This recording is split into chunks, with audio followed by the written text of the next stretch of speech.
हे भगवान, अब क्या होगा मेरी बच्ची का। उसका भविष्य तो ख़त्म हो गया।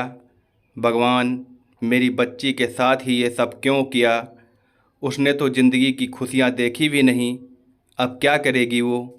हॉस्पिटल के कमरे में बैठे सुमन सोच सोच कर परेशान हो रही थी। उसके चेहरे पर डर साफ दिख रहा था कि बेटी नीलिमा का एक्सीडेंट हो गया था, जिसमें उसका एक हाथ काटना पड़ा।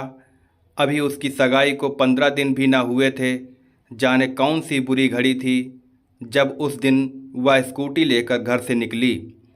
कितना रोका था उसने, नीलिमा अभी तुम्हें ठीक से स्कूटी चलानी नहीं आती, ऐसे एकदम सड़क पर मत जाओ।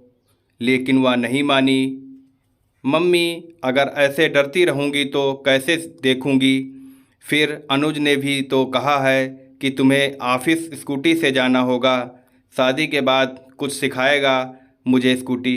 और वो हो गया जिसका सुमन को डर था। सामने से आती तेज़ स्पीड की गाड़ी को देखकर नीलिमा के हाथ पैर फूल गए और खुद को गाड़ी की चपेट में आने से बचा न सकी। और आज नीलिमा अपना एक हाथ गंवाकर हॉस्पिटल में थी। सबसे बड़ी परेशानी यह थी कि सुमन के पति ने उसी दिन नीलिमा की ससुराल में फ़ोन कर दिया था, लेकिन 3 दिन बीतने के बाद भी आज तक अनुज या उसके घर से कोई भी नीलिमा की सुध लेने नहीं आया था। यहाँ तक कि एक फ़ोन भी नहीं आया था। बस यही सुमन के डर की वजह थी कि कहीं ऐसा न हो कि अनुज और उसके घर वाले यह रिश्ता, नहीं नहीं ऐसा नहीं हो सकता, वह लोग तो बहुत अच्छे हैं। माँ को परेशान देखकर नीलिमा भी परेशान थी। बुरा तो उसे भी बहुत लग रहा था। एक तो हाथ गंवाने का दंश, उस पर अनुज की बेरुखी। सगाई के बाद से जिस अनुज को उससे बात किए बिना नींद नहीं आती थी, आज वही अनजाना हो गया। तभी नीलिमा की सहेली उससे मिलने हॉस्पिटल पहुंची। नीलिमा का हाल चाल लेने के बाद उसने सुमन की तरफ देखा।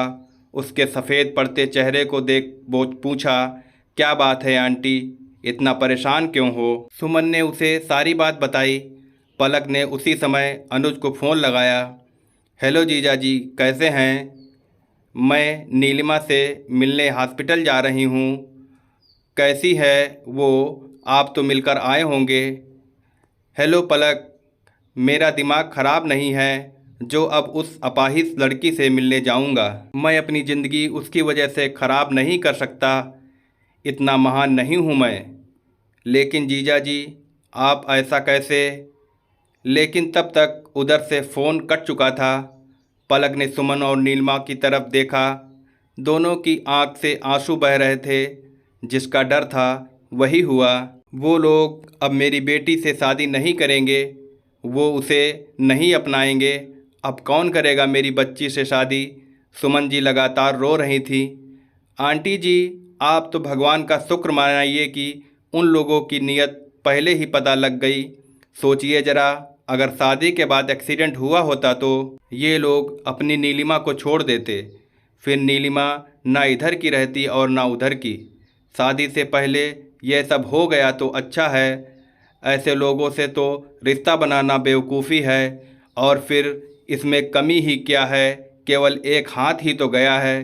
कितने लोग हैं जो हाथ पैर या आँख न होते हुए भी आगे बढ़ रहे हैं। देखना, एक दिन हमारी नीलिमा को उससे सच्चा प्यार करने वाला लड़का ज़रूर मिलेगा, जो सिर्फ उसकी सीरत से प्यार करता होगा, उसके शरीर से नहीं। पलक की बात सुनकर नीलिमा भी बोली, मम्मी, पलक सही कह रही है। मुझे भी ऐसे लड़के से शादी नहीं करनी जिसे सिर्फ मेरे शरीर से मतलब हो। अब मैं अपनी नौकरी के साथ आगे बढ़ूंगी। तुमने सही कहा बेटी, उन लोगों के इरादे तो पहले ही समझ आ रहे थे, जो तेरी नौकरी पर भी ऐश करते और तुझे घर में भी नौकरानी बनाकर रखते। मैं तेरे साथ हूँ। अब तू अपनी नौकरी के साथ अपने प्रमोशन के लिए आगे जो करना चाहती है वो कर। मेरी बेटी मेरे घर है और मुझे इस बात से कोई फ़र्क नहीं पड़ता।